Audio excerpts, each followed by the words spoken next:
আবহাওয়ার খবর জানতে চলে যাচ্ছি সহকর্মী ফারিহা সাজদিনের কাছে। ফারিহা, আজকের আবহাওয়া নিয়ে আপনার কাছে কি তথ্য আছে, আমাদের বিস্তারিত জানান। ধন্যবাদ সুমন। দর্শক, আজ 15ই জানুয়ারি 2026 তারিখে দেশের সর্বশেষ আবহাওয়া তথ্য থেকে আমরা দেখতে পাচ্ছি সারা দেশের নানা জায়গায় মধ্যরাত থেকে ভোররাত পর্যন্ত কুয়াশা পড়ছে। বিশেষ করে উত্তরবঙ্গের জেলাগুলোতে ঘন থেকে মাঝারি কুয়াশা পড়তে পারে বলে জানিয়েছে আবহাওয়া অফিস।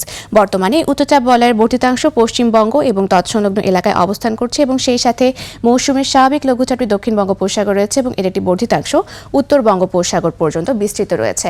আজ সারা দেশের আকাশ আংশিক মেঘলা থাকবে এবং তাপমাত্রা শুষ্ক থাকতে পারে। সেই সাথে দিন ও রাতের তাপমাত্রা প্রায় 1 থেকে 2 ডিগ্রি সেলসিয়াস পর্যন্ত কমে যেতে পারে।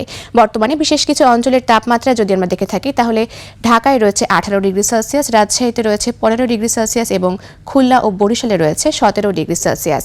গতকাল সর্বনিম্ন তাপমাত্রা রেকর্ড করা হয়েছে তেঁতুলিয়াতে, যা 8 ডিগ্রি সেলসিয়াস এবং সর্বোচ্চ তাপমাত্রা সিলেটে, যা 29.8 ডিগ্রি সেলসিয়াস। গত 24 ঘন্টায় চট্টগ্রামের সর্বোচ্চ তাপমাত্রা ছিল 26.7 ডিগ্রি সেলসিয়াস এবং সর্বনিম্ন তাপমাত্রা 13.5 ডিগ্রি সেলসিয়াস এবং গত 24 ঘন্টায় রাজধানী ঢাকায় সর্বোচ্চ তাপমাত্রা ছিল 26.2 ডিগ্রি সেলসিয়াস এবং সর্বনিম্ন তাপমাত্রা 15 ডিগ্রি সেলসিয়াস।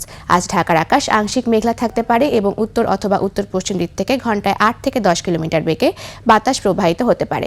আজ সকাল 6টা অনুযায়ী ঢাকার আপেক্ষিক আর্দ্রতা নির্ণয় করা হয়েছে 74%। সেই সাথে আজ ঢাকায় দুপুর নাগাদ খানিকটা রোদ উঠতে পারে এবং সূর্যাস্ত হবে সন্ধ্যা 5টা বেজে 33 মিনিটে। দর্শক, এ ছিল আমাদের আজকের আবহাওয়ার তথ্য। ফিরে যাচ্ছি আবারও সুমনের কাছে। সুমন।